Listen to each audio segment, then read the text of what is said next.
entiendo que es un espacio que viene siendo muy enriquecedor, como espacio así de pensamiento, para compartir temas relacionados con la producción del cuidado y la autonomía, ¿no? Que es el eje en donde estamos trabajando y en el que para mí es un gusto poder sumarme, poder colaborar. Espero poder contribuirles en algo desde mi experiencia y desde algunas reflexiones que, bueno, fui preparando para hoy.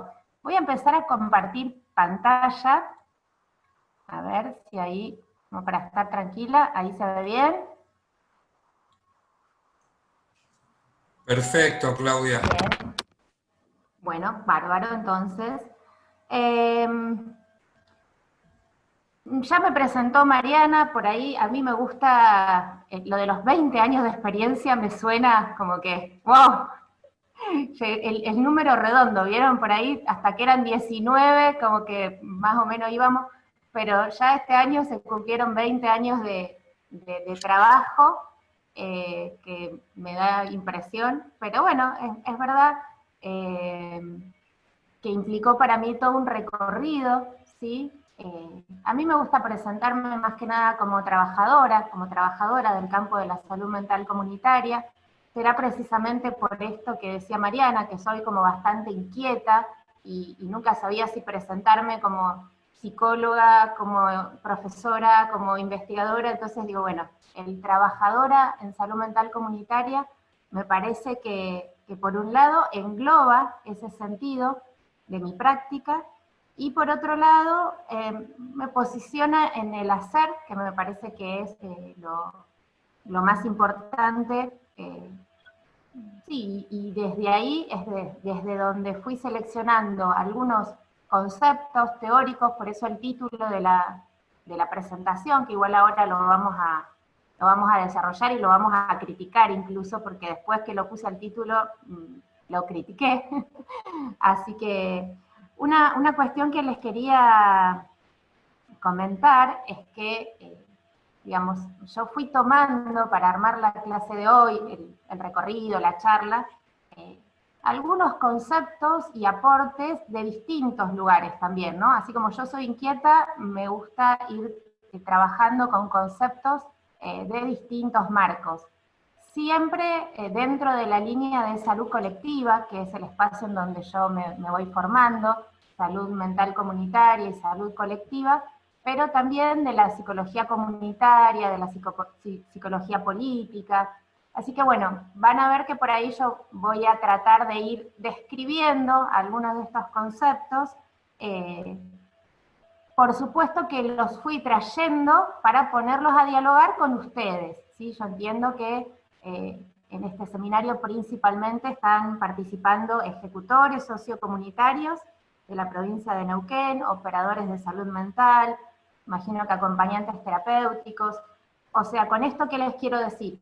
Que voy a tratar de que no sea una charla muy pesada teóricamente, y fui tratando de ir haciendo así como descripciones, más que definiciones, que además son como medio aburridas, incluso no tan útiles, ¿verdad? Así que, bueno, un poco acá les traigo como el mapa de lo que espero que podamos recorrer esta noche. Ay, me olvidé de poner el reloj porque si no yo me puedo llegar me puedo llegar a entusiasmar y puedo estar hasta las 2 de la mañana charlando con ustedes, así que no, voy a tratar de hacer este recorrido más o menos, calculo, en una hora y cuarto, como para que luego sí le demos lugar a desafiar esta virtualidad que nos condiciona las posibilidades de participación, y vamos a tratar de desafiar eso y de tener un buen tiempo para que vayamos haciendo intercambios y que se pueda dar como una dinámica diferente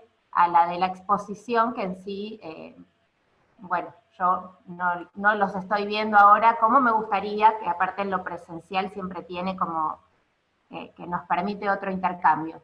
Vamos a tratar de superar eso y lo vamos a tratar de generar a partir de que circule la palabra. Pero bueno, les decía, este es un poco el mapa, acá se los presento muy colorido, es el mapa del recorrido que me gustaría transitar hoy con ustedes. Como verán, empecé pensando por este título, ¿sí? Que es Teoría y Práctica en Salud Mental Comunitaria.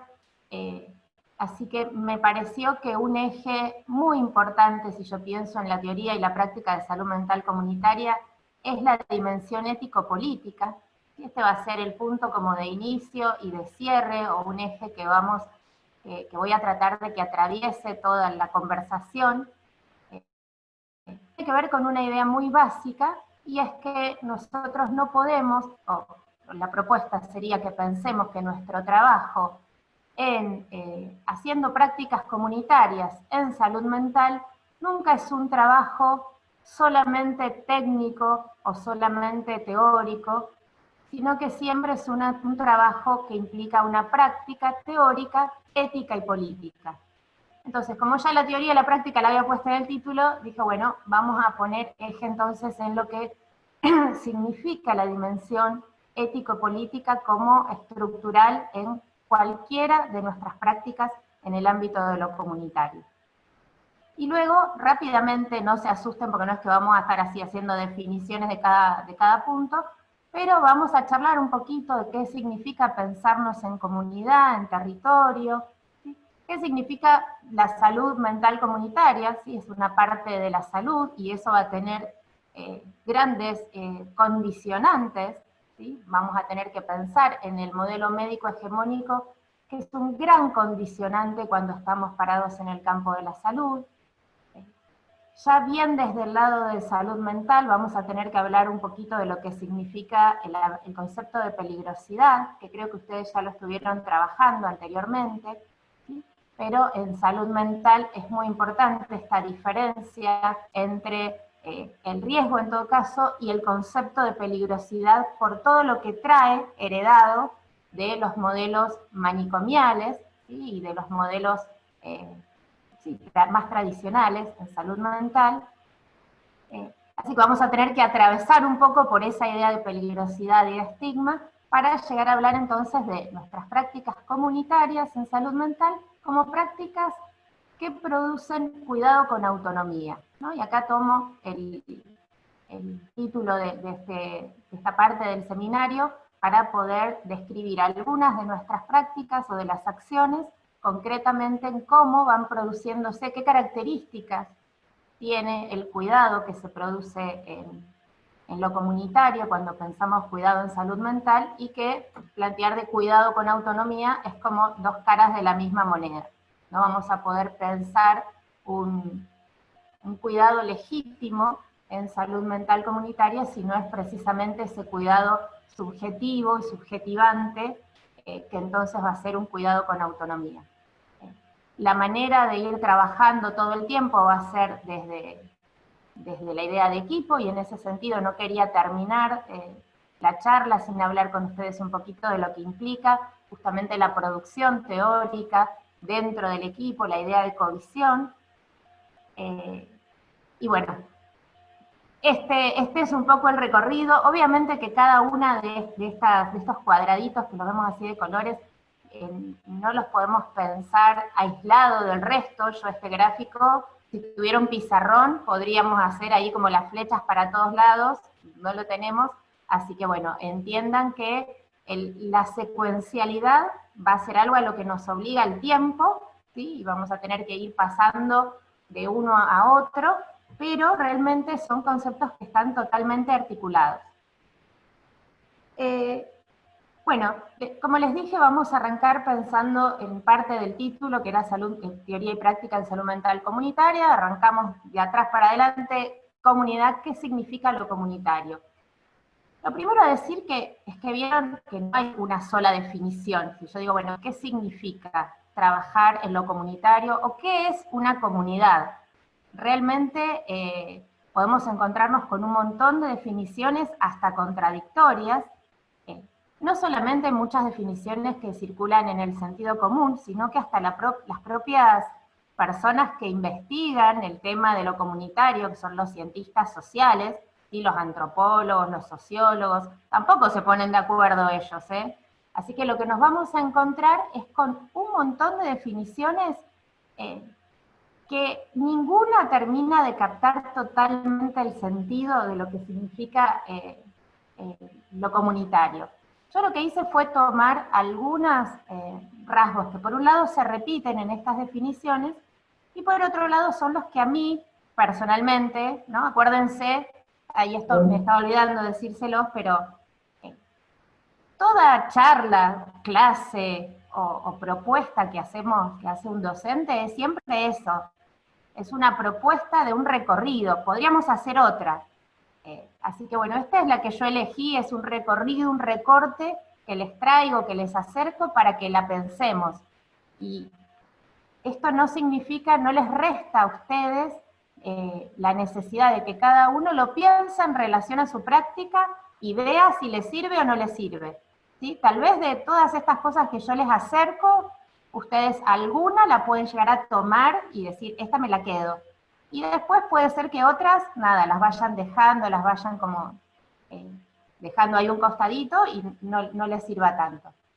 Para mí, una idea, una manera de pensar el trabajo comunitario y de pensar en la comunidad es esta, ¿no? Es pensar en personas que habitan un territorio y que interactúan. El territorio en realidad tiene una dimensión material, claramente, pero también simbólica, entonces no está tan claro, ¿sí? No es lo territorial lo que en definitiva va a terminar definiendo y marcando los límites de lo comunitario. Acuérdense que siempre va a ser un intento de definir, pero que vamos a encontrar ejemplos que rompen con esa definición. Por eso de estas palabritas, la que a mí me parece más importante y con la que más me quedo es con la idea de interacción. ¿Qué dijimos entonces? Personas en un territorio que interactúan. Esa interacción también puede ser interacción material, pero va a ser sobre todo una interacción, o la que yo voy a mirar más, van a ser todas esas interacciones simbólicas. ¿Sí? Vamos a decir entonces que en un espacio comunitario se intercambian sentidos y significados de la vida cotidiana. Entonces, lo comunitario para nosotros va a ser eso, van a ser ese conjunto de interacciones, de entramados de historias, ¿sí?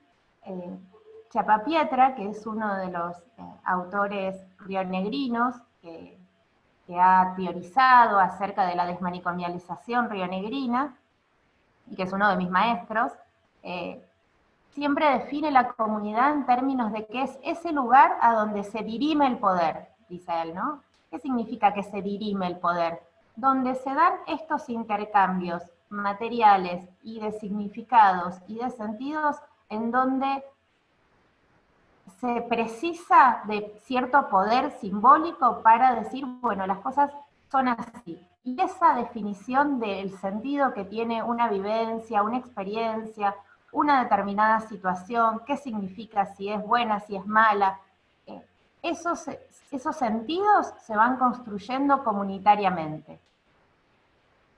Algo que también me parece muy importante si pensamos la comunidad en términos de interacciones es que se van a ir dando todo el tiempo lógicas de inclusión y de exclusión.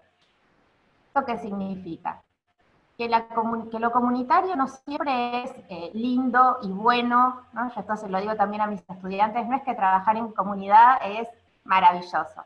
La verdad que trabajar en comunidad también es trabajar en un lugar donde hay procesos de exclusión, procesos de violencia, conflictos, ¿sí? Entonces tenemos que estar pensando que si yo me posiciono en mi práctica desde una mirada comunitaria, estas son cuestiones, puntos de partida que tengo que empezar a mirar. ¿Sí? Tengo que empezar a mirar cuáles son las interacciones en ese territorio, quién se conecta con quién, y no solo a nivel de personas, ¿sí? Sino también en relación a las instituciones y a los sectores.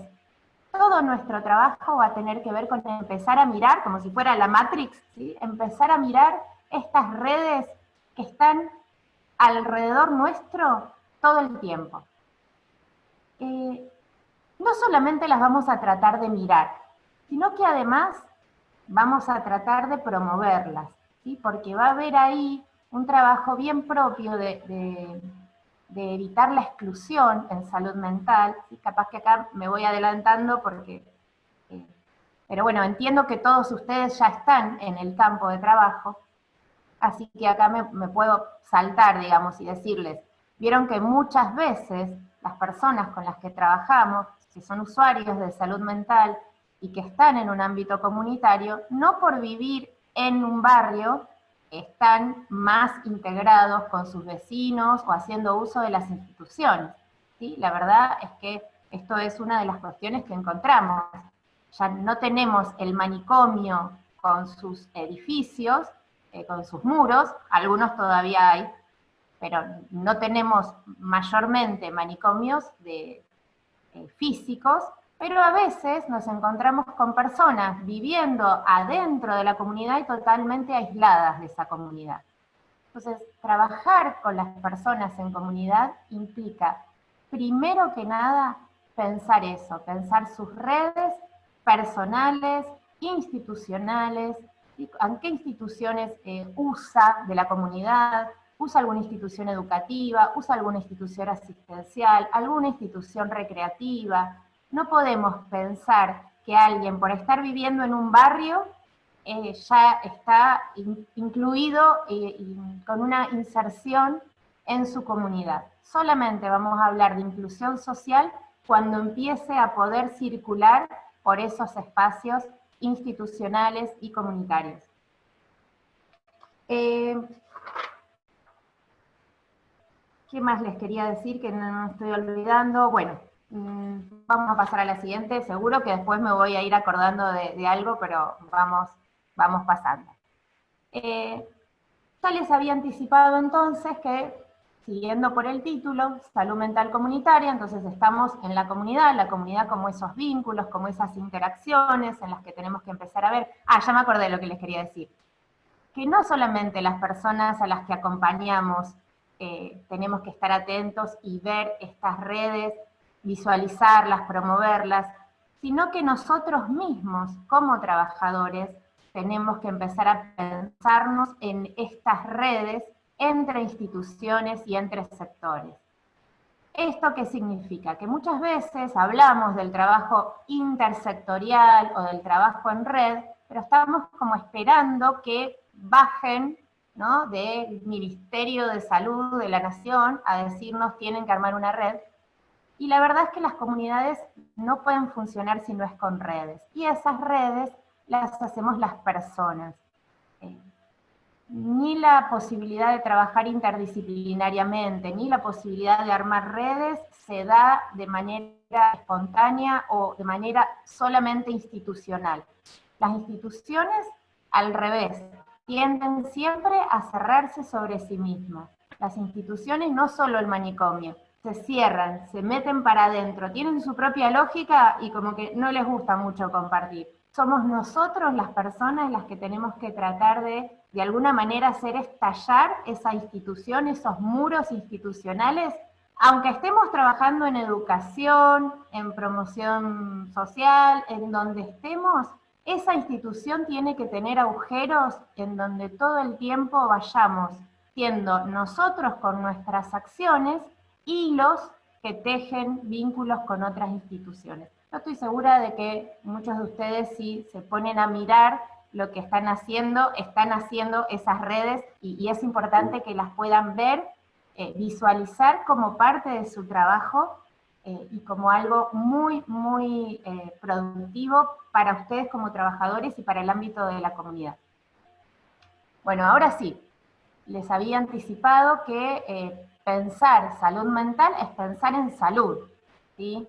De hecho, ya está como bastante criticado esta cuestión de salud mental por un lado y salud por el otro. Se habla del concepto de salud integral, ¿sí?, para no caer en esta dicotomía entre cuerpo y mente. Y también vamos a pensar, cuando hablamos de salud, no como el sector salud, no como los hospitales o los centros de salud, sino como salud en la comunidad. Salud en la comunidad tiene que ver con el buen vivir. Y nosotros tomamos una definición de Eduardo Menéndez que habla de que la salud no la podemos pensar de manera aislada, como que la salud es algo, la enfermedad es otra cosa, y nuestras prácticas de atención o de cuidado también están por otro lado, ¿no? Eduardo Menéndez nos dice, el concepto es uno solo, es proceso de salud, enfermedad, atención y cuidado. Todo eso así largo. ¿Por qué? Porque como yo piense la salud, como yo entienda que se produce la salud, va a tener un impacto directo sobre mis prácticas de atención, de cuidado, cómo clasifico la enfermedad va a tener también un impacto, o sea, son todos términos que hay que pensarlos en conjunto. Y dentro del sector salud, como les decía, dentro de pensar, de tener nuestro pensamiento y sabernos que aunque a mí no me contrate el hospital, yo igual trabajo haciendo salud, trabajo produciendo salud, algo que tenemos que tener en cuenta es que existen modelos, ¿sí?, que condicionan nuestra manera de pensar lo que es la salud, y que en este caso también el autor Eduardo Menéndez lo conceptualiza como, se le puso este nombre, modelo médico hegemónico. Probablemente muchos de ustedes ya lo sintieron nombrar, ¿sí? Algo que yo les quiero llamar la atención, muy cortito, porque si no en esto también nos podemos quedar charlando demasiado, es que el modelo médico hegemónico no es que los médicos vienen y me dicen a mí lo que tengo que hacer, o es que los médicos estén en todos lados. No depende de los médicos nada más. El modelo médico precisamente es hegemónico porque está en todos nosotros, ¿sí? Está en los medios de comunicación, está en los noticieros cuando hablan de algún tema relacionado con la salud, está en la gente que demanda algo, ¿sí? ¿Y qué significa entonces este modelo médico hegemónico? Significa que tenemos todos como sociedad, como mundo occidental, porque la perspectiva oriental es diferente, pero en el mundo occidental tendemos a pensar la enfermedad de manera individual. Tendemos a asociar que si una persona o una familia tiene algún problema, siempre vamos a buscar una causa individual. Esa causa va a tener como una enorme fuerza lo biológico, y entonces por más que nos estemos tratando de abrir hacia concepciones integrales de salud, que tengan en cuenta lo biopsicosocial, siempre lo biológico va a tener una predominancia y cada vez más y creciente sobre las otras áreas. Tendemos como sociedad entonces a pensar las enfermedades y los sufrimientos como por fuera de la historia, como que son algo naturales, individuales, de carácter biológico, y esta manera de pensar entonces la producción de sufrimiento y de enfermedades, acá hay un mensaje que no sé si es para mí, bueno, ustedes cualquier cosa, si necesitan decirme algo, desmuteen el micrófono y hablan, porque por ahí los mensajes me distraen y no los puedo considerar. Les estaba diciendo... Perdón, les voy a decir a los chicos, Dani, fíjate si podés bloquear el chat, porque ya dijimos desde un principio que no escriban, ¿sí? Y si tenés problema de conectividad, no te puedo ayudar en este momento. Te tenés que buscar ayuda con la gente de tu casa que te pueda ayudar. No sé cuál es la conectividad o el dispositivo, ¿sí? Por favor, gracias. Bueno, les decía que esta manera de pensar la salud o la enfermedad tiene sus repercusiones también en el tipo de trato, ¿sí? El paciente, desde este modelo médico hegemónico, siempre va a ser alguien ignorante o culpable de esa enfermedad, con un lugar subordinado en relación al saber y al poder de no solamente de los profesionales, de todos los que estén encargados de su cuidado. ¿Por qué les traigo esto? Porque me parece que es muy importante tenerlo presente, ¿no? Estar atentos con esta mirada cuestionadora y empezar a tratar de darnos cuenta cuando en realidad este modelo está filtrando mi manera de ver en una determinada situación. Porque si está filtrando, si está actuando como es un modelo inconsciente, podríamos decir, no me doy cuenta que está afectando mi manera de mirar y implica muchas consecuencias en el trato precisamente de cómo me voy a vincular con el otro. Entonces, tratemos de estar ahí como despiertos, como de buscarlo y que no actúe sobre nosotros sin que nos demos cuenta. Voy a pasar a la siguiente. Bien, que esta sí se llama, entonces ya llegamos a salud mental comunitaria. Vamos avanzando de a poquito, un pasito más. ¿Y qué quería charlar con ustedes respecto de la salud mental comunitaria? Un millón de cosas, pero me voy a concentrar en esto. No hace mucho que podemos pensar que nuestras prácticas en salud mental se hacen desde el territorio o en la comunidad. ¿Por qué? Porque hasta hace poco tiempo, acá siempre los jóvenes me miran como poco tiempo, en mediados del siglo XX, pero es muy poco tiempo en la historia de la humanidad, ¿sí? La forma en que la sociedad resolvía el problema de la locura, lo vamos a decir así, era a través del modelo manicomial. Esto, como ustedes ya saben, implica una lógica de exclusión y de reclusión, una lógica de violencia. El fundamento, acá voy a reducir muchísimo un tema que es súper complejo, pero que me parece muy importante que tengamos presente. Que el principal fundamento de, sobre todo el último tiempo del modelo manicomial que se fundaba en el orden médico, ¿sí?, tenía que ver con el concepto de peligrosidad. ¿Por qué el concepto de peligrosidad fundamenta la decisión de tener a alguien internado, no 15 días, un mes, 2 meses, 45 años? ¿Sí? La gente se moría en el manicomio. Estar internada en un manicomio era lo mismo que morirte en el manicomio por un diagnóstico que habían hecho hace 45 años. ¿Sí? ¿Se entiende lo grave de esta situación? ¿Y por qué? Porque el diagnóstico en general en salud, tiene este carácter predictivo. ¿Sí? Si yo tengo, por ejemplo, hoy me diagnostican, vamos a tocar madera por las dudas, me diagnostican coronavirus, ¿sí? Ese diagnóstico tiene sentido porque permite predecir una conducta terapéutica, ¿sí? Y tiene consecuencias y permite hasta definiciones de, bueno, si tengo que tomar algo, no tengo que tomar algo, si me tienen que internar, si no me tienen que internar. Tiene entonces carácter de anticiparnos al futuro. Con el diagnóstico de salud mental, ese mismo esquema planteaba que si una persona recibía un diagnóstico hoy de algo que podía ser considerado peligroso, esa peligrosidad, en vez de quedar vinculada al hoy, quedaba como para siempre. ¿Sí? Por eso, la Ley Nacional de Salud Mental, que ahora la vamos a mencionar también brevemente, pero yo sé que ustedes ya la estuvieron trabajando con el órgano de revisión, por eso fue un cambio muy importante, que parece un cambio de palabra, pero que es un cambio de paradigma rotundo y fundamental, dejar de hablar de peligrosidad, que tiene todo este carácter predictivo, y empezar a hablar de riesgo cierto e inminente.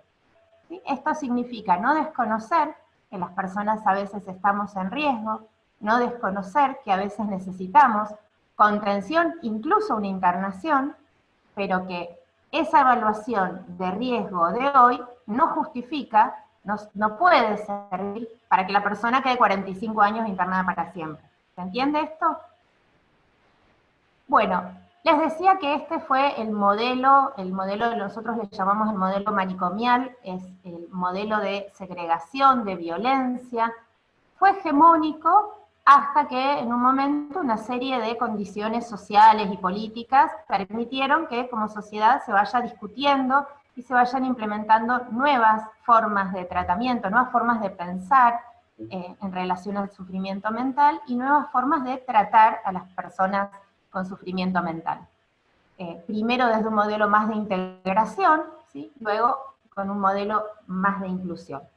Sin embargo, y acá también, ¿para qué vamos a hablar de algo que ya pasó, que es del siglo pasado? Lamentablemente tenemos que hablar de su absoluta vigencia, porque es un modelo que persiste. y que persiste de nuevo, como hablábamos del modelo médico hegemónico, persisten nuestras miradas. ¿Sí?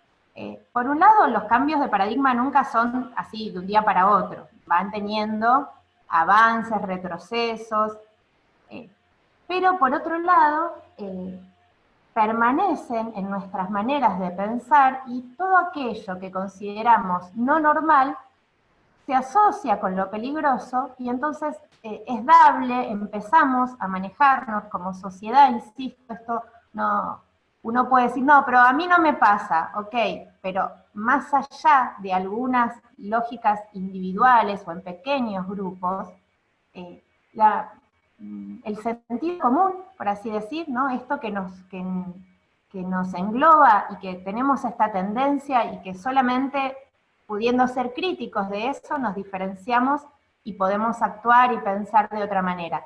Pero si no lo pensamos, lo primero que se nos impone es este pensamiento manicomial. ¿Qué significa esto? Que lo primero que aparece es esta lógica de, no, es peligroso, lo quiero lejos. En nuestra actualidad, por ejemplo, esto con el coronavirus también es como que está súper a flor de piel y vamos a tener, yo creo que es pronto, pero vamos a tener que analizar y reflexionar mucho acerca de las consecuencias de estar atravesando como sociedad este momento en donde precisamente el miedo al otro es como parte de nuestra vida cotidiana hace tanto tiempo. Pero ya venía, digamos, para no meternos con el coronavirus, ya nos venía pasando como sociedad, tal vez con algunos diagnósticos que antes eran como sinónimo de que ya directamente dejabas de ser un ser humano, como recibir el diagnóstico de esquizofrenia. Hoy es cierto que eso ya no es tan así, que ha ido cambiando por suerte, pero sin embargo hay otros diagnósticos, otras etiquetas que nos generan similar temor y pavor, como por ejemplo el tema de las adicciones. ¿Sí? Hoy en día nuestra sociedad, si alguien recibe el diagnóstico de que es una persona adicta, automáticamente eso filtra y condiciona todo vínculo que tenemos con esa persona. Es como si esa persona fuera un poco menos humano, y que esa es una de las características del estigma, y tenemos una tendencia a pensar que va a estar mejor lejos nuestro, y además la comunidad científica a eso le suma el carácter terapéutico, entonces lo mezcla y tenemos las comunidades terapéuticas en donde si pudiéramos encerraríamos a toda la gente que tiene algún tipo de problema con adicciones ahí. Por supuesto que esta lógica que sería desconocer que hay problemas que producimos como sociedad, que producimos comunitariamente, y querer tipo, como barrer abajo de la alfombra, decía mi mamá, ¿no? Como ocultar eso que nos genera dolor, ¿sí? Yo sé que genera dolor, que no es solo, no es de, y esto me parece que también es muy importante, no, les propongo que no lo pensemos en términos de buenos y malos, ¿sí? No es de malos, por eso lo pongo siempre en mí, lo pongo en nosotros, nos pasa esto, tiene que ver con una visión y precisamente con una manera que tenemos de tratar a las personas diferentes, a las situaciones que nos dan miedo, a las situaciones que no sabemos cómo resolver, como las adicciones, porque la verdad es esa, que nadie sabe muy bien qué hacer cuando una persona tiene problemas de adicción, sufre la familia, sufre la persona, las instituciones patean la pelota, nadie sabe bien cómo resolverlo, entonces a veces uno dice, bueno, mejor que esté en la comunidad terapéutica, por lo menos tiene dónde dormir, dónde comer, y estamos como que se puede hacer algo así como un tratamiento. La verdad es que no deja de ser una lógica que segrega y que muchas veces incluso agrava el problema en vez de solucionarlo. No me quiero meter demasiado en eso, pero bueno. Sí quería hacer como también un breve paréntesis, si no estoy muy mal con el tiempo, creo que no, que es lo siguiente. ¿Qué me pasé?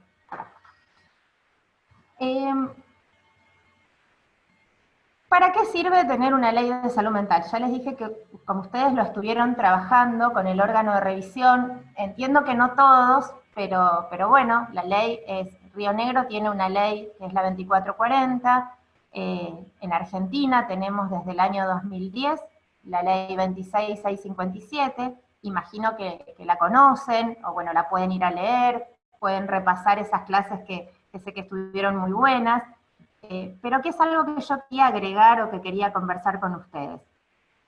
Primero, que algo que me parece fundamental es que estas leyes, voy a hablar de la nacional directamente porque sé que la mayoría son de Neuquén, implican una herramienta legal para poner por delante la dignidad humana. ¿Y qué significa poner por delante la dignidad humana? Que cuando hablamos de inclusión social, no tiene que ver con que la persona tiene que ganar el derecho a vivir con nosotros. La inclusión social no es algo que se da a quien se lo merece, no tiene nada que ver con la meritocracia, ¿sí? La dignidad humana precisamente tiene que ver con los derechos humanos. Toda persona, por el simple hecho de ser persona, tiene una serie de derechos, y entre esos derechos el derecho a vivir en comunidad. Por eso me parece que este componente de la legislación, el hecho de poner por delante la dignidad humana, es absolutamente revolucionario, está buenísimo. Es poner el valor del ser humano por delante, o sea, en un mundo en donde parece que solamente vale la mercancía, ¿sí? En un mundo capitalista, en donde todo lo que no tiene precio parece que no tiene valor. La ley está diciendo, todos tienen este derecho, y la dignidad humana implica que no tienen que andar pagando ni ganándoselo. Esto es como queremos tratarnos entre nosotros. Es una aspiración, ¿sí? Es una meta, implica valores, implica un modelo, de una manera de pensar la salud, la enfermedad, y todo eso está plasmado en una ley nacional. Eso está buenísimo. Y sin embargo, yo sigo escuchando que dicen, la ley no sirve para nada porque no se cumple. Y bueno, acá un poquito quería compartir como esa indignación, ¿no? Porque yo sé que no se cumple, yo lo entiendo. Las leyes no garantizan el cambio de modelo. Las leyes están para impulsar el cambio en nuestras maneras de pensar, en nuestras prácticas, en las formas en que como sociedad tratamos a las personas con sufrimiento mental. Entonces, me parece que es pedirle demasiado a una ley que automáticamente, porque se sancionó, a la semana ya se cumpla totalmente. La ley está para ir tironeando ese cambio de modelo, y hay un montón de ejemplos de otras leyes en el mismo sentido. Yo pensaba, por ejemplo, el tema de la violencia de género, ¿sí? Y también tenemos un marco legal reciente, históricamente, que también podríamos decir lo mismo, no se cumple, ¿no? No se cumple, ¿por qué? Porque nos siguen matando.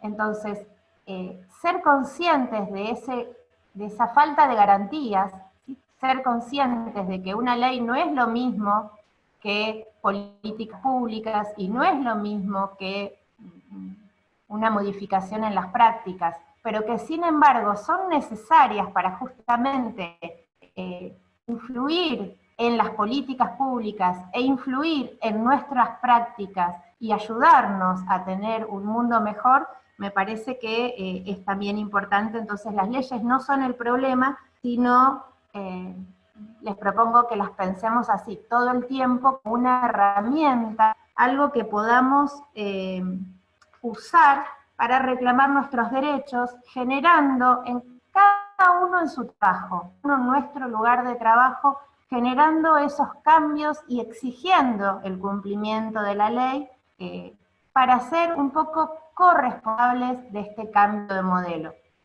Y respecto de esto de ser corresponsables, quería también un paréntesis muy chiquitito. Esto tiene que ver con el hecho de poder reconocernos que cada uno de nosotros en su lugar es un actor del campo de la salud mental. Obviamente que no todos los actores tienen el mismo poder, ¿sí? Esto es una verdad de perogrullo, pero una diferencia que les quiero traer es que antes se pensaba, o la manera en que funcionaba el campo de la salud mental, implicaba que solamente los actores profesionales o académicos eran los únicos capaces en influir y tomar decisiones respecto, por ejemplo, de una política pública en salud mental. Y eso, por suerte, ha ido cambiando. En realidad ya hace varios años que viene cambiando, desde la década del 70 aproximadamente, las asociaciones de familiares y usuarios vienen teniendo un protagonismo cada vez mayor, construyendo y fortaleciendo como eso, como actores sociales, ¿sí? ¿Y esto qué significa entonces? No solamente para reclamar o demandar por sus derechos de manera individual, que también existe eso, Desviat nos recuerda eso, ¿no? Nos dice, bueno, hay parte de la comunidad que él lo llama ciudadanía fragmentada, porque en realidad se empodera, reclama, pero para los suyos nada más. Pero no podemos desconocer que existen movimientos ciudadanos y de pacientes, expacientes, y bueno, van recibiendo como distintos nombres, que lo que tienen en común es que van exigiendo ser protagonistas, van recuperando su lugar como protagonistas, y en esto el lema, ¿sí? Nada de nosotros sin nosotros, habla de este lugar de estar mucho más empoderado frente a ser objeto de la ciencia médica, psicológica, de trabajadores sociales, etcétera, ¿no? Nada de nosotros sin nosotros es volver a poner en el centro de los tratamientos y de las prácticas y de las políticas en salud mental a las propias personas con sufrimiento mental. Bueno, ahora les propongo que pensemos en lo siguiente. ¿Qué producimos en salud mental? ¿No? Bueno, esto era como una de las preguntas que me ayudaban como a seguir organizando la charla. Porque justamente no todos producimos lo mismo y podemos pensar lo que producimos de manera distinta. Yo muy reducidamente, aunque quede un poco reductiva la lógica, voy a identificar estas dos grandes cuestiones, ¿no? Por un lado, hay algunas prácticas que buscarían, o que parece que lo que tienen en mente o lo que quisieran es curar la enfermedad mental, ¿sí? Incluso normalizar, ¿sí? O integrar a las personas con sufrimiento mental, etc. Desde ese lugar, toda una parte de salud mental y muchos de nuestros profesionales y operadores y agentes piensan que lo que está por delante es el diagnóstico, ¿sí?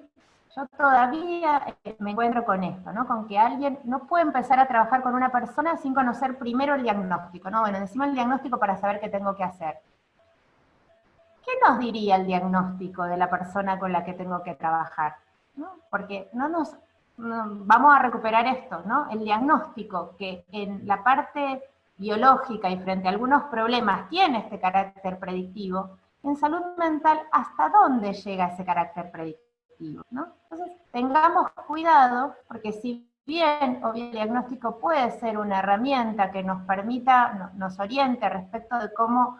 y el diagnóstico también estoy simplificando mucho, porque no hay un solo diagnóstico, ¿sí? Hay distintas maneras de hacer diagnósticos. Acá estoy usando diagnóstico como clasificación diagnóstica, ¿sí? Que no es lo mismo, porque hay diagnósticos situacionales, hay diagnósticos que recuperan, digamos, la singularidad de la persona, pero el diagnóstico como clasificación, ¿vieron esas siglas que tiene el CIE-10 o el DSM-4? Ese tipo de diagnósticos, que son más vale, esas son manuales de clasificación, tienden a encasillarnos en esta lógica simple, como decíamos, ¿no? De identificar, si tengo este diagnóstico, tengo que hacer tal cosa. Además, esta manera de pensar genera entre nosotros toda la cuestión que implica los procesos de estigmatización, que ya un poco se los estuve adelantando, ¿sí?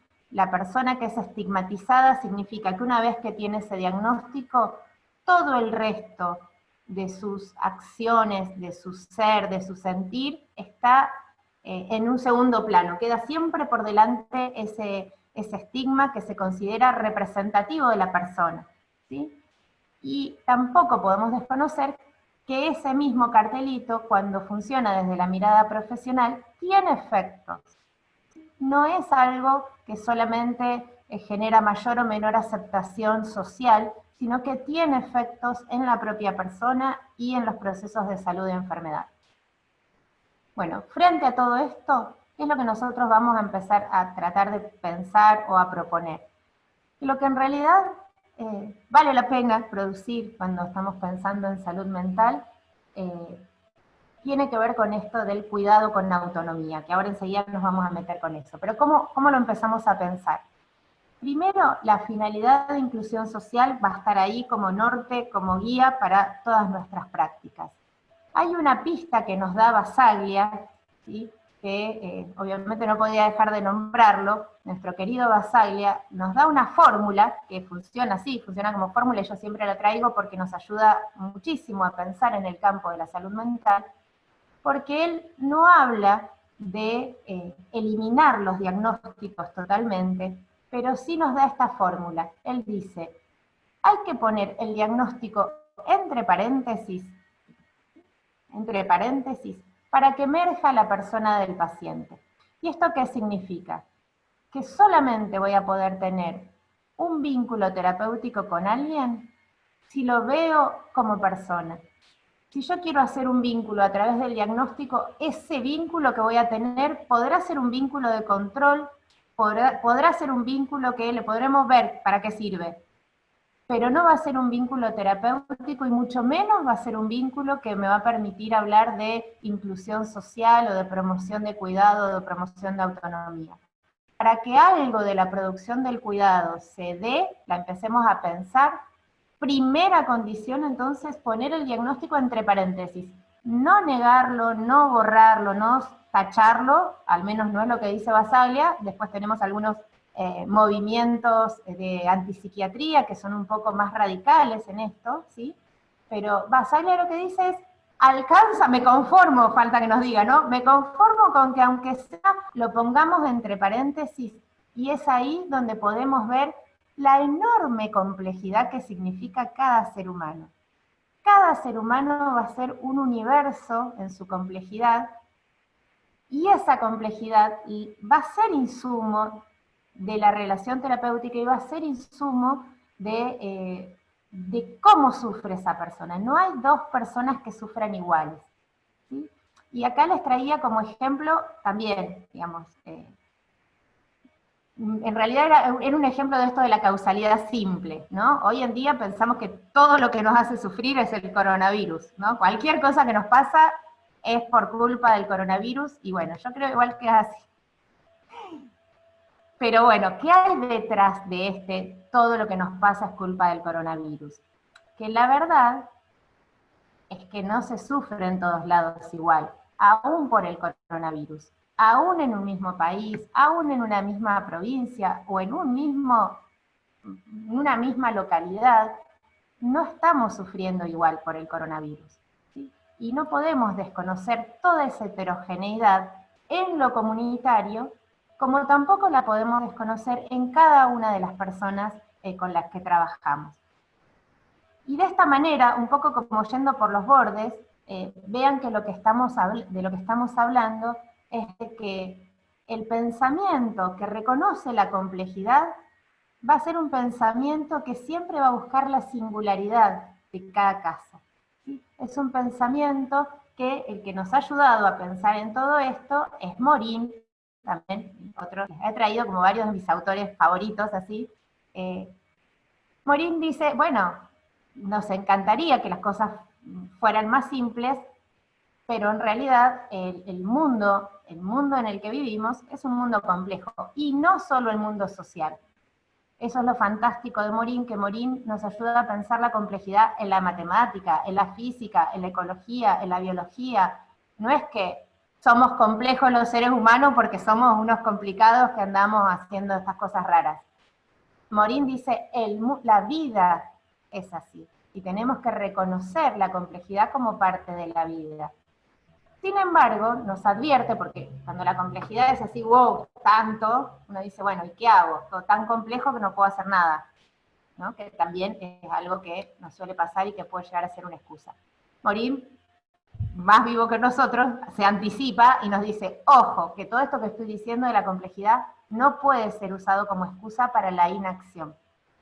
En todo caso, tenemos que usar el reconocimiento de la complejidad para no caer en lecturas tan simples, tan lineales. ¿Qué sería una lectura lineal? Que busque una causa para un efecto, que quiera explicar todo un problema con esto, y entonces si ya anulo esto, listo, solucioné todo. Entonces lo que nos propone Morín y todos los autores que trabajan con el pensamiento de la complejidad es soportemos la incertidumbre. Soportar la incertidumbre y la incerteza que trae aparejada esa incertidumbre significa un montón de cosas, pero ¿qué significa? Que no vamos a poder tener un manual de cómo actuar en cada caso. Nuestro marco teórico no es un manual y lamentablemente no existe. Esto significa que no vamos a tener ninguna receta y que no vamos a poder ir a buscar frente a cada problema una solución. Soportar la incertidumbre significa que vamos a tener que considerar en cada situación su singularidad.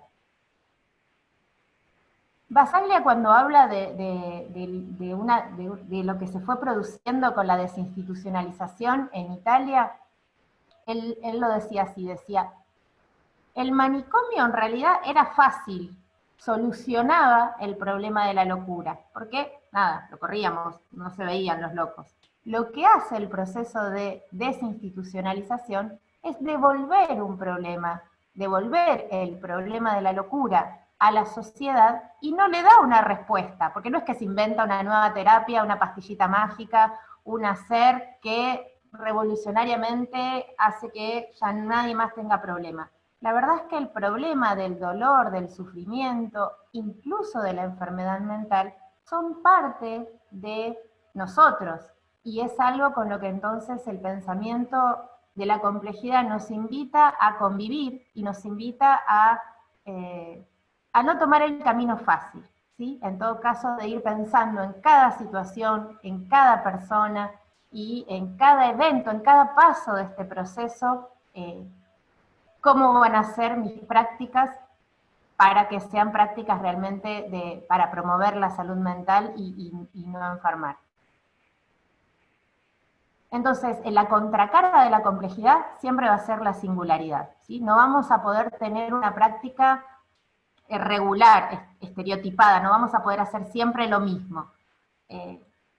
Primero va a estar la persona, ¿sí? Esto que decíamos de ponerlo entre paréntesis. Esto también, otro autor que lo trabaja es Gastón Campos, que él habla de ampliación de la clínica. Voy a pasar rápido igual, pero trabaja como lo mismo, pero en el campo de la salud colectiva, y ya no solamente lo piensa para salud mental. Él dice, Gastón Campos dice, la práctica médica es una práctica que se deteriora, pierde eficacia, si no amplía su visión para considerar todos los factores psicológicos, sociales, culturales, económicos, ambientales que hacen a la singularidad de esa persona.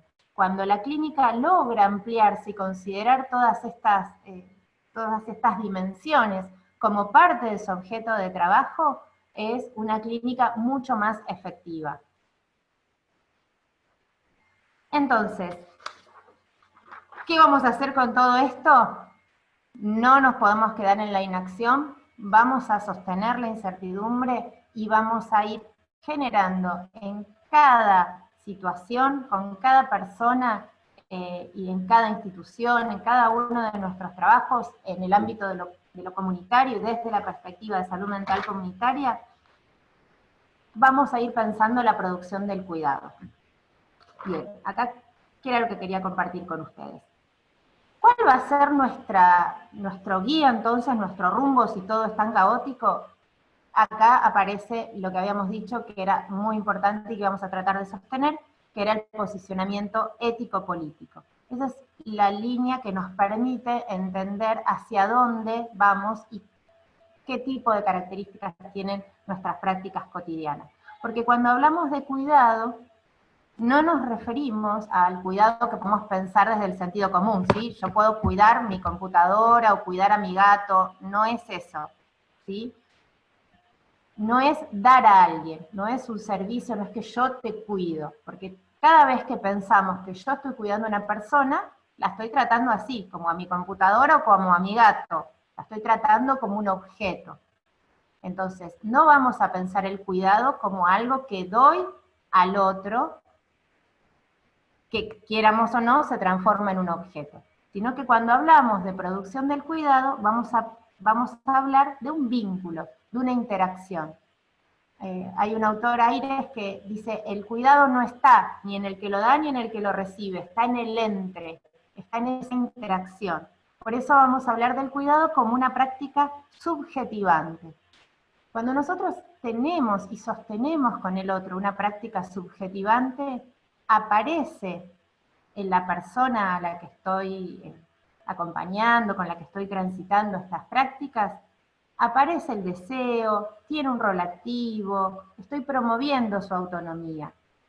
Obviamente que ya sé que esto no es mágico, ¿sí? Que no es mágico y que no se da de una vez y para siempre. Esto es algo que es una apuesta que hay que sostener en la manera de vincularnos con las personas con las que trabajamos. Es una apuesta en el sentido de una perspectiva deseante de parte nuestra también, y que propone en el otro que venga a ocupar, como que un llamado sería al otro. ¿Cómo hacemos para llamar al otro en su ser deseante, en su ser persona, en su ser sujeto de derechos? Con prácticas de cuidado, que lo llamen, que lo traigan, que le pregunten, que no den por sentado que lo que yo pienso para mí es lo mejor para el otro, porque esa es una de las maneras en que tendemos a sin querer, porque de nuevo no se trata de que seamos buenos o malos, pero muchas veces sin querer pensar en el cuidado del otro es lo cuido desde mis valores, ¿sí? Y vieron que esto también es algo que aprendió Salud Mental desde la Convención Internacional de Derechos de las Personas con Discapacidad, que justamente trae todas estas lógicas diferentes de interacción, y dice, bueno, no es lo mismo, ¿sí? Proponerle, abrir ese espacio para que el otro asuma su autonomía y darle apoyo en todo caso en su autonomía, aún para hacer cosas que yo no haría, aún para hacer cosas que yo no estoy de acuerdo. Pero si no hay ahí una dimensión de toma de decisión, lo que estoy haciendo es cuidar un cuerpo, cuidar que no se lastime, pero no hay ahí un sujeto que advenga y que entonces no podemos llamar verdaderamente esa relación como una práctica de cuidado con autonomía.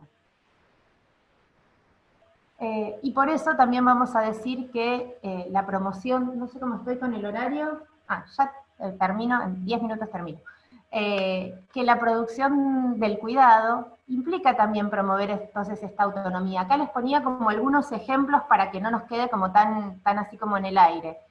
Por ejemplo, acompañar a una persona a votar cuando hay elecciones. Eso es como algo grande, ¿no? Yo tuve la oportunidad de hacerlo y sentía que estaba, no sé, como, wow, qué buenísimo que estuvo esto, porque no hay tantas elecciones, y en una de las elecciones, a una paciente que estaba internada, ¿sí? O sea, estaba en medio de una crisis, y mi propuesta terapéutica fue, yo te acompaño, vamos a que puedas votar. No fue para entretenerla, no fue porque estaba haciendo ningún tipo de campaña partidaria, ¿sí? Cuando hablamos, esto creo que se entiende, pero es importante también decirlo.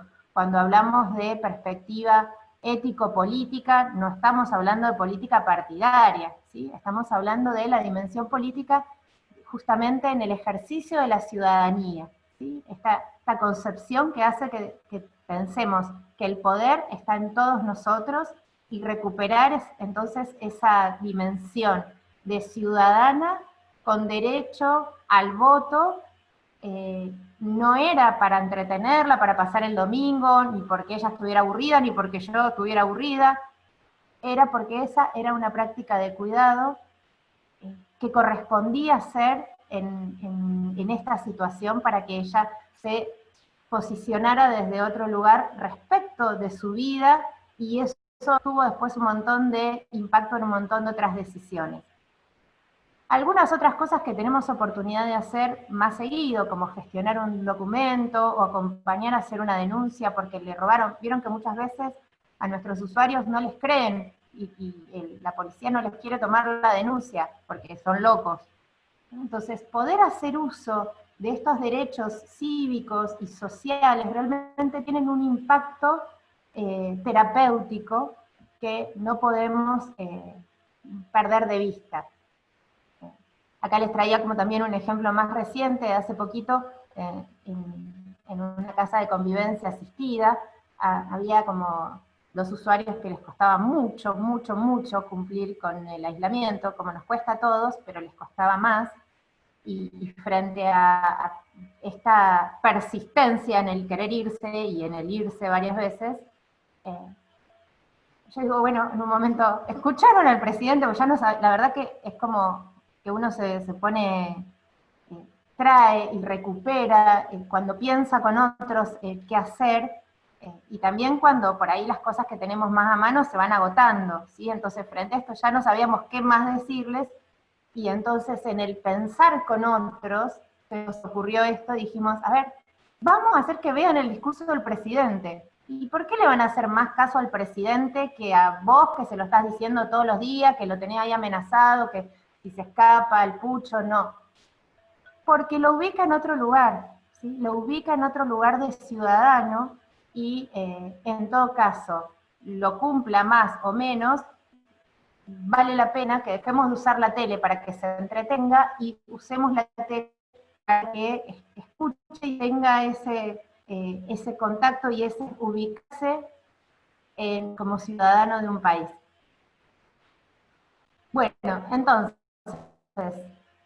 se lo tomé a Esperanza Hernández, que es una psicóloga con la que también tuve la oportunidad de compartir hace poquito, y me encantó porque me parece visualmente muy claro, esto que yo les decía hace un ratito.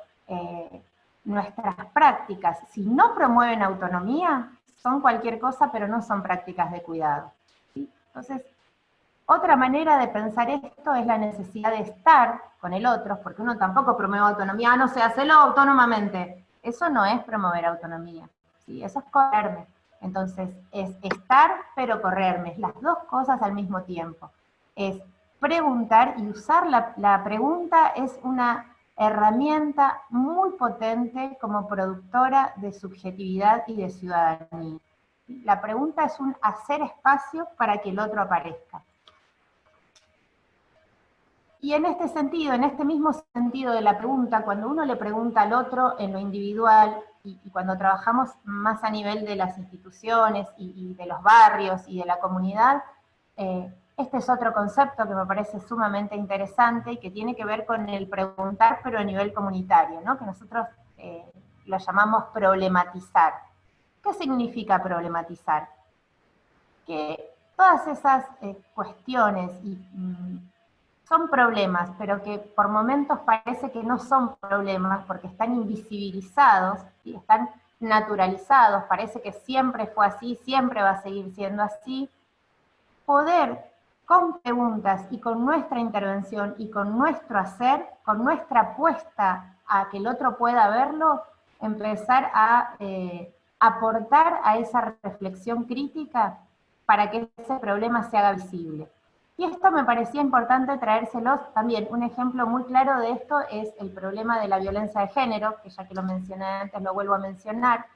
Hace unos años no era un problema para nuestra sociedad, y realmente hubo que empezar a hacer todo un trabajo de problematización que no fue de arriba para abajo, ¿no? Fue en cada uno de los colectivos que pudieron empezar a organizarse y a decir, esto no es normal, no está bien, no lo naturalicemos, no aceptemos que nos sigan matando.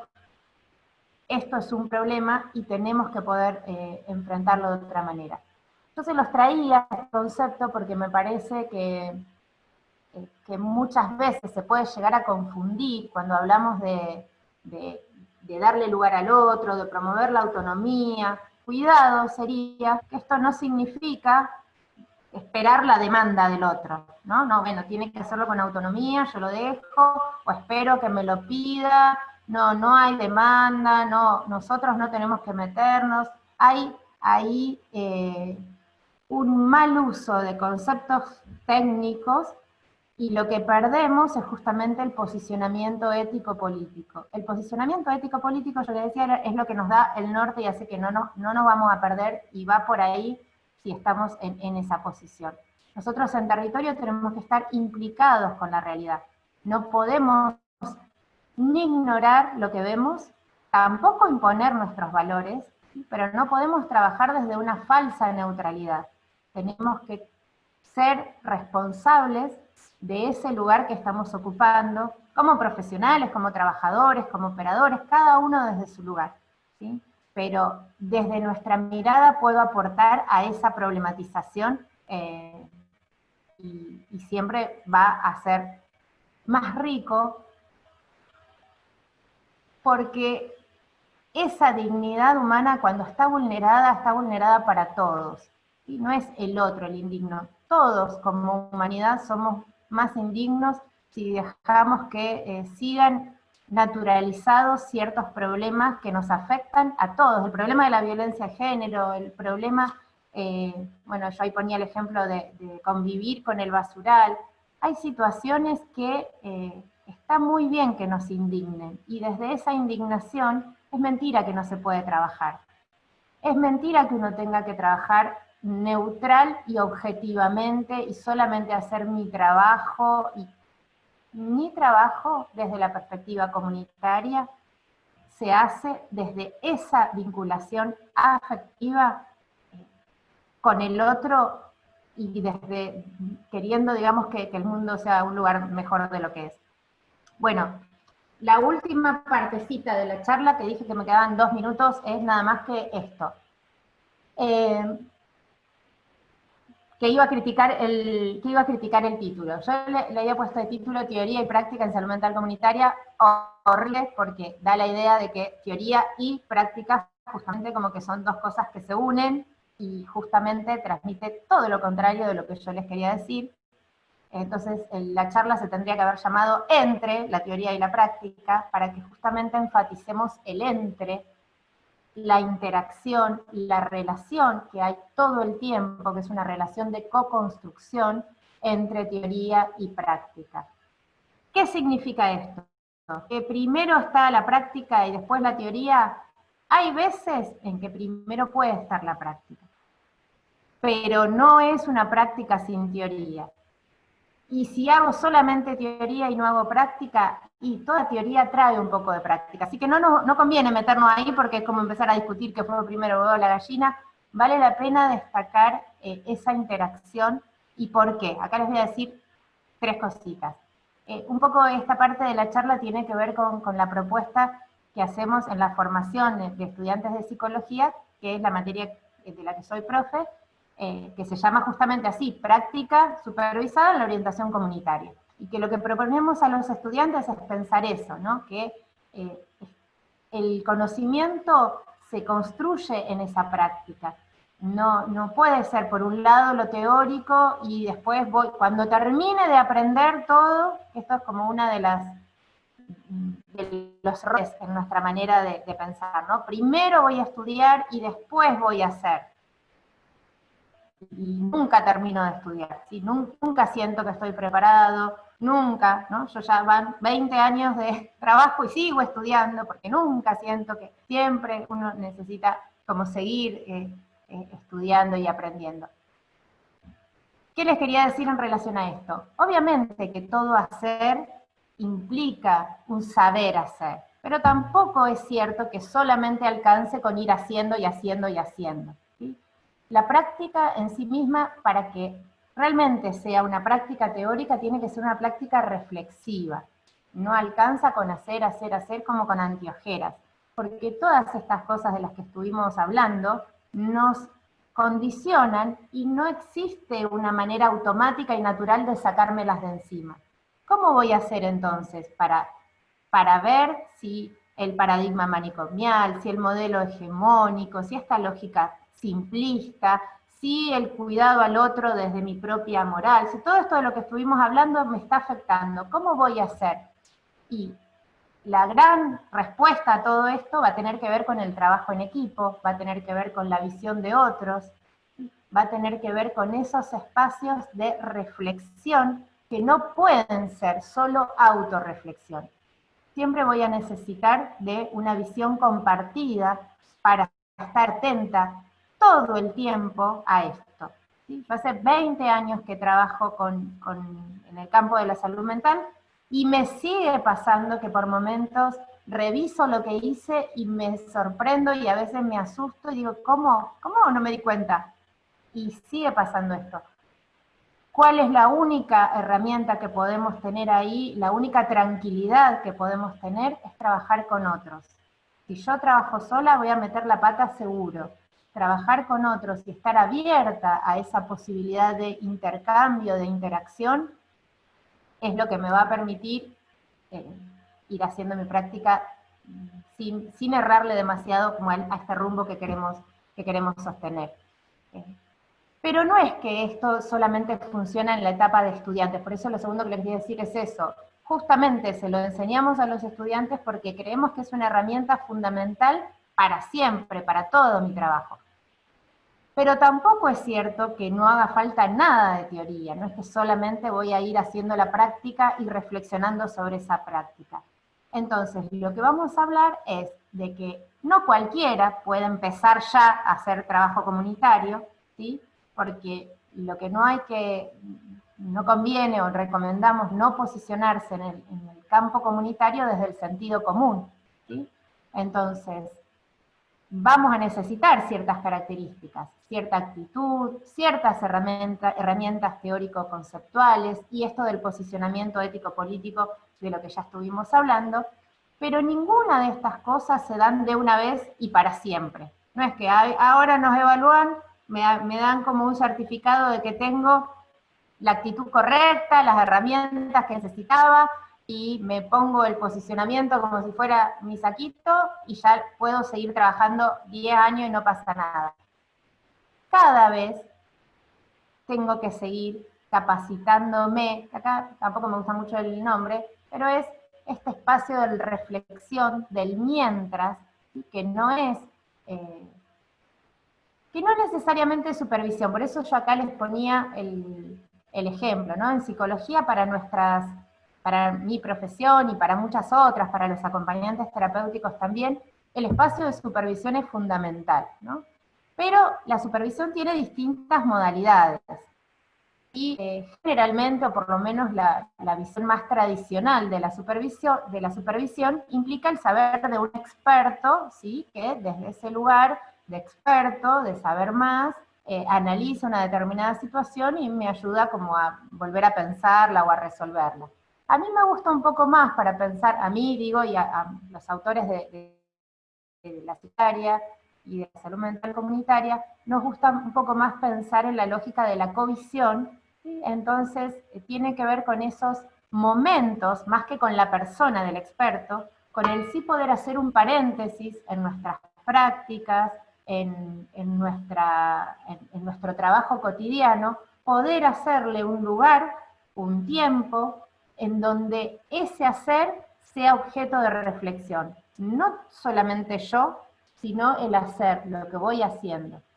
Y para poder participar entonces de esos espacios de covisión, se necesita, yo siempre digo, se necesita no solamente una actitud respetuosa, ¿sí? Porque obviamente voy a tener que hacerle un aporte a los demás y dejar que me hagan aportes a mí, entonces voy a tener que poder manejarme con respeto a la persona y con respeto a su trabajo, sacando de lado esta lógica de buenos y malos, ¿sí?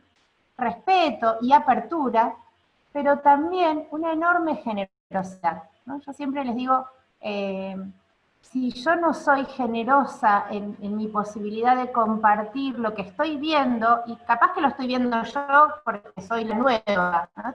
Se lo decíamos, por ejemplo, si alguien viene a hacer una pasantía, un rotante, puede ser que su aporte sea fundamental y alguien que estuvo 10 años no lo ve y esa persona que llega lo puede ver.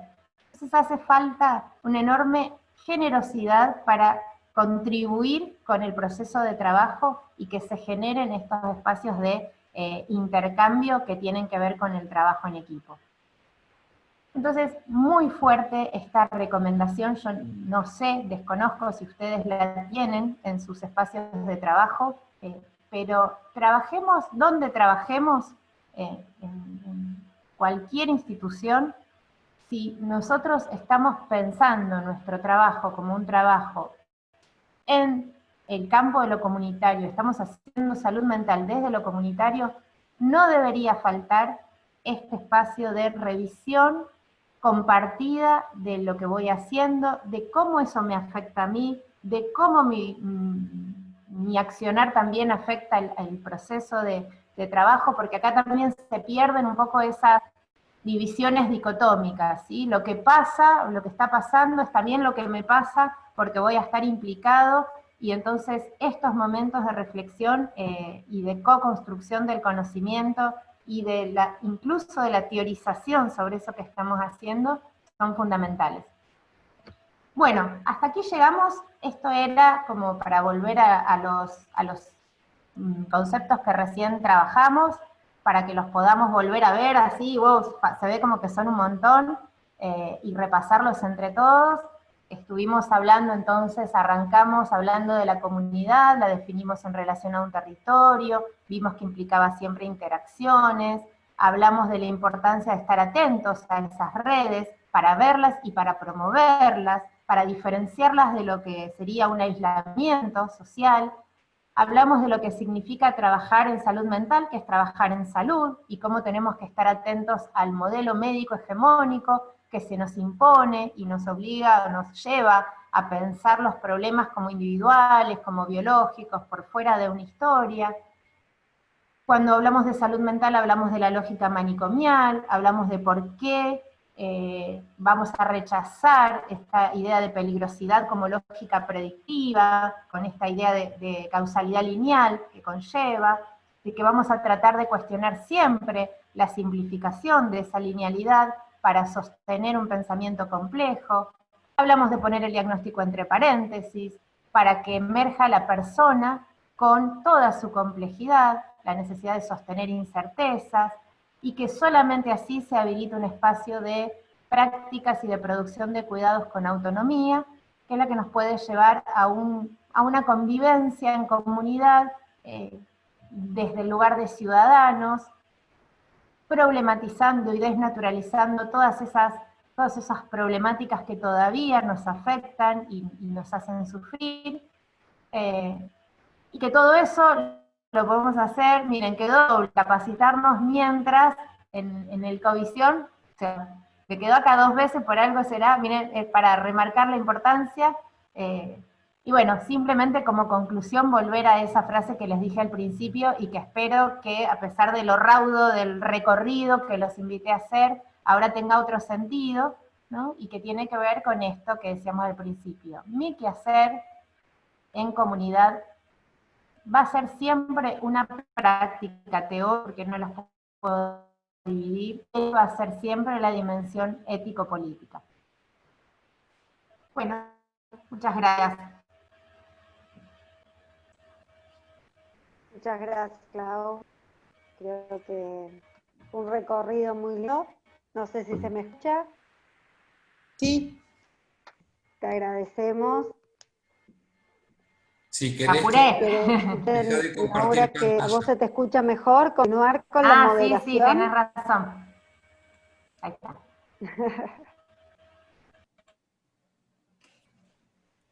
Ahí está, Mariana, vos estabas hablando, disculpa. Sí, decía que muchas gracias a Claudia, hermoso el recorrido que nos hizo hacer. Creo que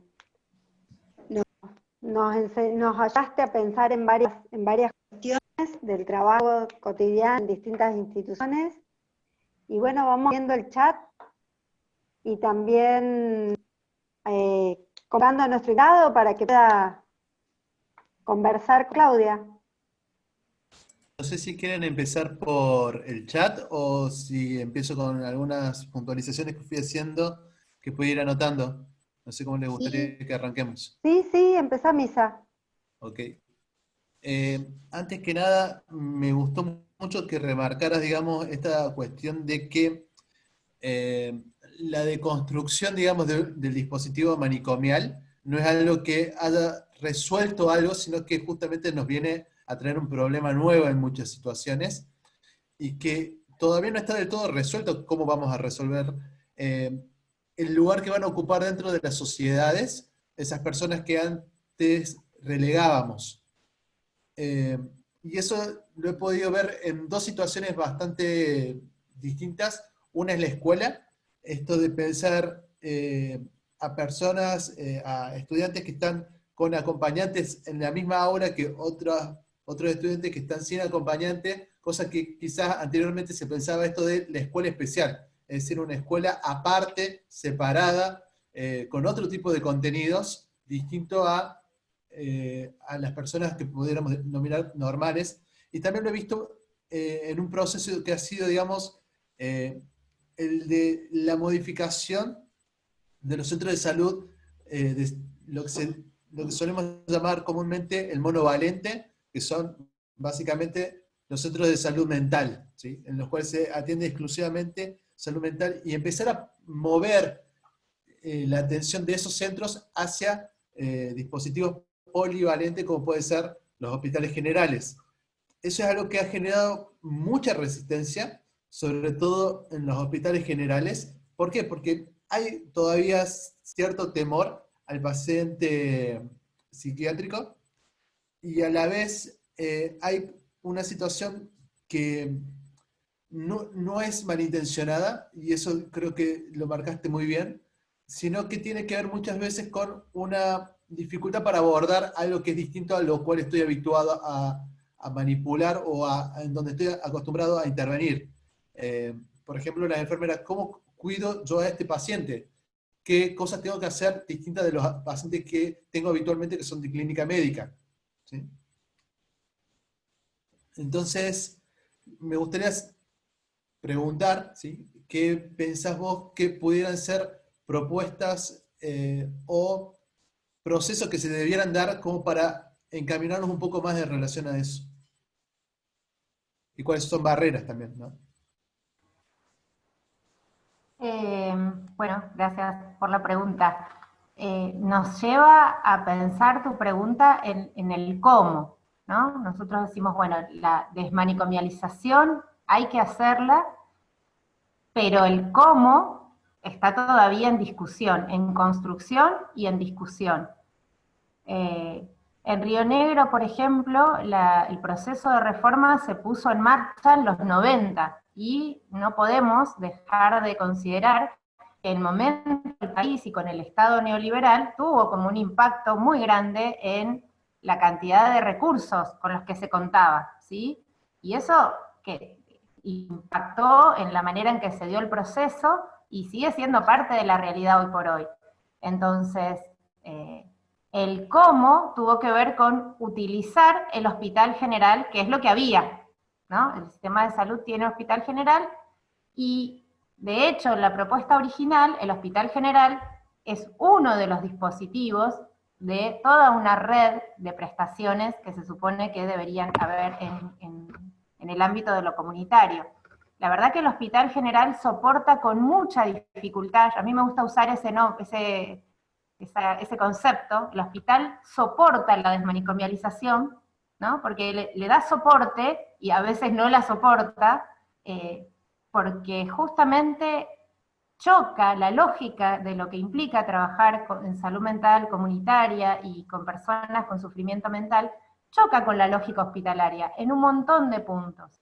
Ahora, ¿cómo resolvemos eso? Es parte, como vos decís, de un problema que tenemos que resolver. Yo no tengo la respuesta, sí tengo algunas pistas, creo que algo que no puede faltar, y que esto en realidad surgió nosotras con Mariana y con un grupo de investigadores de Río Negro, con un grupo de investigadores de Río Negro hicimos una investigación charlando con enfermeros de 6 hospitales de toda la provincia, ¿sí? ¿Y por qué no fuimos a hablar con enfermería? Porque en otras investigaciones anteriores con Mariana habíamos trabajado con justamente profesionales de salud mental, que solemos tener otro posicionamiento respecto del tema. Pero los enfermeros dentro del Hospital General, vos sabés que son como, bueno, el alma, la clave de todo lo que funciona o no funciona, pasa por enfermería, y al mismo tiempo es como uno de los actores más reticentes a recibir, a trabajar en la guardia, en internación, con personas con enfermedad mental. En esa investigación charlamos con enfermeros de la guardia, de internación y enfermeros comunitarios, ¿sí? Hicimos grupos focales con enfermeros de esos 3 sectores y de 6 hospitales de toda la provincia de Río Negro, desde, a ver, ayúdame Mariana, porque por ahí me olvido, de Viedma, Bolsón, Cipolletti, Ingeniero Huergo, Sierra Colorada y, estoy olvidando de uno. Bueno, no importa. Pinchado. No más, me estoy olvidando, pero digo, buscamos así como los hospitales de distintos lados porque queríamos justamente, nos llevaba a esta pregunta que vos traes, Misael, ¿no? ¿Qué tenemos que hacer? ¿Cómo podemos mejorar este proceso? ¿Y qué opinan los enfermeros de el proceso que queda así como tan recargado el hospital? Una de las conclusiones de esa investigación es que en realidad enfermería no está en desacuerdo con el proceso de reforma.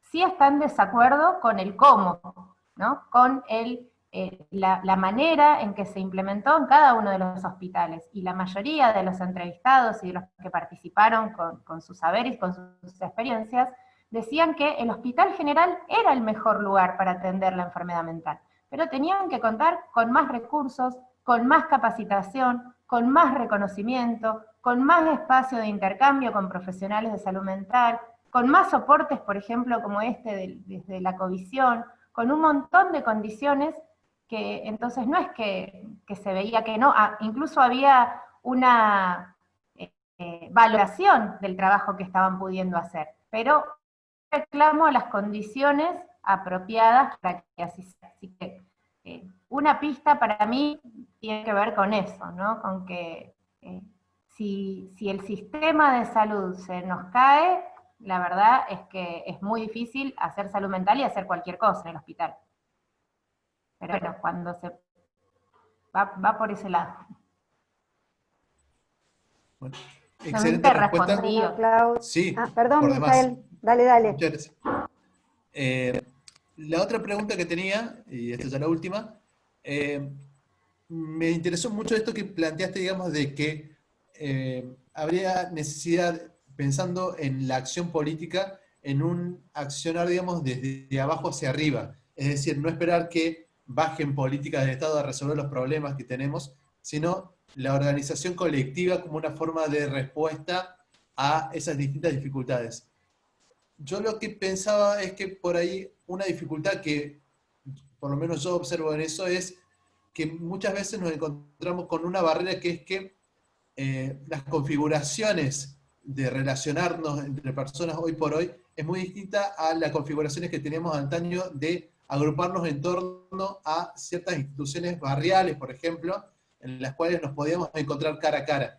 Y hoy por hoy no se da ese fenómeno como de comunidad circundando alguna zona común, sino que nos encontramos un poco más dispersos y fragmentados como sociedad, como comunidad. ¿Cómo se pudiera abordar esa problemática?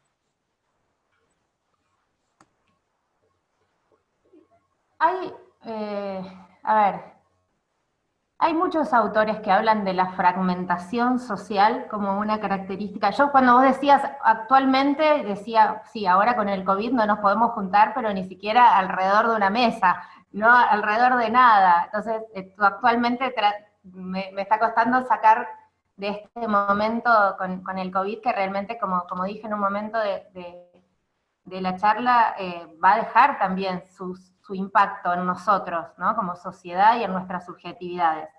Pero digo, incluso antes del COVID, muchos autores ya hablaban de esta fragmentación en las redes, de esta disolución del lazo social, por así decir, de esta falta de convocatoria que tienen algunas instituciones, como nosotros somos viejos, pero no tanto tampoco, ¿no? Ya el club del barrio era algo que usábamos, pero más todavía nuestros, no sé, para mi vieja, el club del barrio era toda la vida, pasaba por ahí.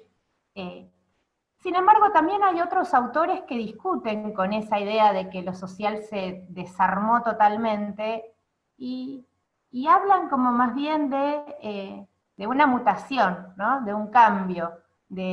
Alicia Stolkiner fue como una de las primeras que la escuché decir eso hace muchos años, cuando le preguntaban acerca del uso de los celulares y de la tecnología en relación a los niños y a los jóvenes, y Alicia Stolkiner decía, bueno, ¿será que no son las mismas formas que tenemos nosotros de reunirnos? Pero son nuevas formas de reunirse, y que ella desconfiaba mucho de esas formas hasta que después de un evento, que no me puedo acordar si fue, no sé, porque estaba poniendo un ejemplo de trabajo en territorio, así que no recuerdo bien en qué lugar, que hubo como una inundación muy grande, una situación, y las redes que funcionaron... ¿Cómo? Debe haber sido... bueno, capaz que Mariana se acuerda. ¿Debe haber sido Santa Fe? Probablemente, la verdad que no me puedo acordar, pero ella lo contaba en el sentido de que ha visto que esas redes funcionaron para contener, para acompañar, para estar, y que entonces se quedó pensando que eso que ella veía como falta de encuentro podía haber mutado. Yo esto se lo escuché a Alicia Stolkiner hace unos 15 años, y lo tengo acá fresquito en la memoria, porque claramente con todo esto que está pasando, no puedo más que pensar, ¿no?, en que todas las veces que yo tengo, mi hijo más grande tiene 11 años, y todas las veces que yo le prohibía que use el celular y que las redes y qué sé yo, y la verdad es que hoy en día le permiten conectarse con sus amigos, jugar, y entonces esta idea de fragmentación social la tengo que poner en duda. Hay mucho de lo que podemos hacer que va teniendo nuevas formas. La vida se abre paso. ¿Vieron como esas florcitas, que de paso me encanta como imagen para que nos quedemos con eso? ¿Vieron como esas florcitas que crecen en una ranura chiquitita en el medio del desierto? La vida se abre paso y encuentra nuevas formas de estar. Sí, estemos atentos a que esas nuevas formas nos dejen a todos adentro, ¿no? Porque si algo tenemos que poder aprender de nosotros mismos es que todo proceso de exclusión implica violencia, y yo no quiero vivir más en un mundo tan violento, ¿no? Quiero que podamos convivir con solidaridad y con vínculos amorosos entre nosotros, porque sinceramente creo que eso es lo que nos va a hacer mejores. Claudia, gracias. Mira, acá Sergio Roda, no sé si es una pregunta, es una afirmación, no veo dónde está el signo de pregunta, traté de releerla varias veces, pero le voy a poner algunas comas que no tiene como para poder interpretar si es una consulta, porque no tiene signo y no tiene un punto donde cortarla. Pero dice lo siguiente, Claudia, mira, dice: una consulta sería si además de repensar el cuidar, como interactuar también de la misma forma se podría hacer con el término proteger, ya que cuidar sería más desde lo profesional, pero en los hogares muchas veces es naturalizada por los familiares la protección al paciente, cuando la otra persona no siempre se siente protegida. ¿Se podrá transformar en pregunta esto, no? Parece más una afirmación, más que una pregunta. Sí, él me parece que está preguntando respecto de si esta misma modificación, claro, si en vez de hablar el cuidar como interacción, me parece que, o yo entendí eso, ¿no? Que así como podemos pensar que el cuidar es una interacción y no un acto de darle al otro, Si algo parecido podemos pensar en relación al proteger. Lo que no entendí si es en los hogares, si te referís a Claro. el hogar como la casa de cada uno, o a hogares de cuidado, como hogares de ancianos, hogares de cuidado, casas asistidas, no entiendo muy bien. Lo invito a Sergio si puede repreguntar, a ver, porque ahí quise preguntar, perdón, escribí rápido, exclusivamente, ahí dice, exclusivamente en las casas. Ah, como en los hogares de familia, como en nuestras casas. Ah, ya entendí, claro, con nuestros hijos, por ejemplo. Como hogar de familia, parece. Ah, y sí, todas las prácticas de crianza están siendo cuestionadas, porque realmente la idea que teníamos de proteger a nuestros hijos y de proteger a nuestra familia es como bastante cuestionable, en términos esos, ¿no? De la simetría de poder que se generaba entre, bien de nuestro modelo patriarcal también, ¿no? De que el protector era siempre el hombre, y protegía a los suyos con todas las consecuencias que eso traía. Entonces, bienvenidos, y podemos empezar a pensar también la protección en la familia, ¿no? Que la familia algo de esto pueda ser reinventado, ¿no? Como una protección en interacción, a ver qué nombre le ponemos, pero una contención familiar que deje espacio para la subjetividad, para el deseo, y para que cada uno de los integrantes de esa familia pueda vivir con bienestar.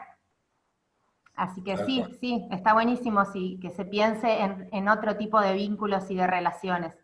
Bien. Me encantó. Bueno, después mucha gente, alardes, Claudia, bien merecidos, Claudia, sos genial, muy buena ponencia, muy buena disertación, claro, excelente, un placer escuchar, así que bueno, aparentemente no hay muchas preguntas porque la obviedad es que fuiste muy clara y esa es la realidad.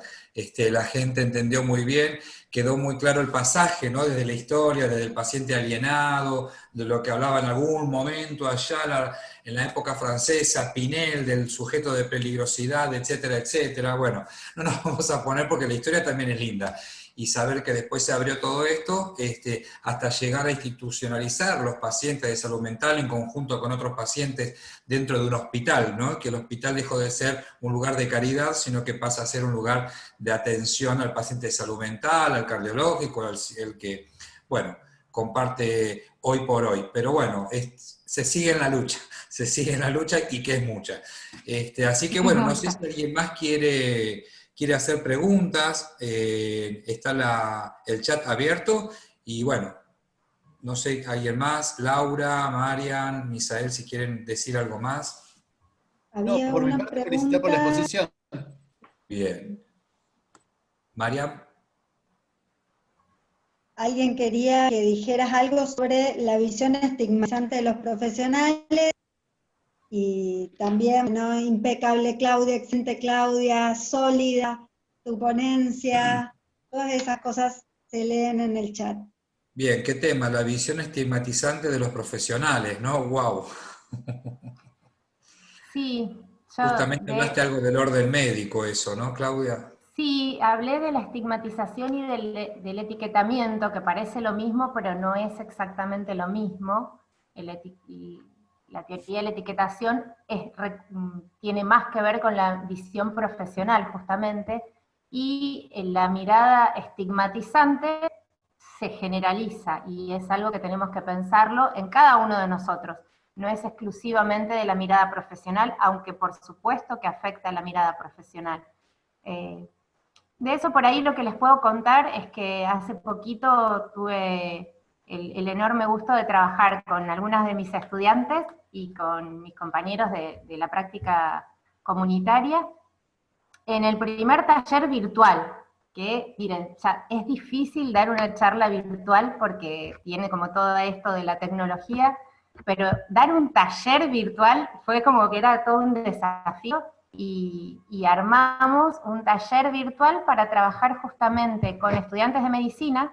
Yo lo hice con mis estudiantes de psicología, y fuimos a medicina con un montón de estudiantes que están en la carrera, a trabajar con ellos para poner nuestro granito de arena de que justamente no tengan, que puedan problematizar sobre la mirada estigmatizante hacia las personas con problemas de adicción.